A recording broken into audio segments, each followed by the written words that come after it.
கஸ்டடியில இருக்கும்போது அங்க நடந்த எதையுமே இன்கேஸ் உங்களை வற்புறுத்தி நீ இதை செய்ய, இதை சொல்லு, இதை செய்யின்னு சொல்லியிருந்தாங்க அப்படின்னா நீங்க ஜட்ஜு முன்னாடி உங்களை வந்து ஃபோர்ஸ் பண்ணியிருக்காங்க, நானா வாலண்டியரா மனப்பூர்வமா இதை செய்யல, இதை சொல்லல அப்படிங்கிற மாதிரி நீங்க உண்மையை சொல்லணும். அப்படி உண்மையை சொல்றதுக்கும் உங்களுக்கு ரைட்ஸ் இருக்கு.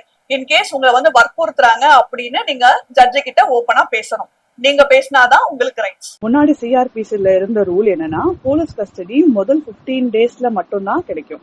ஆனா இப்போ பிஎன்எஸ் செக்ஷன் 187 படி, அதாவது நடந்த அஃபென்ஸ பொறுத்து 60 நாள்ல இருந்து 90 நாள் கூட ரிமாண்டுக்கு போலீஸ் கஸ்டடியில 40 to 60 டேஸ்க்குள்ள அவங்களால போலீஸ் கஸ்டடி எடுக்க முடியும்.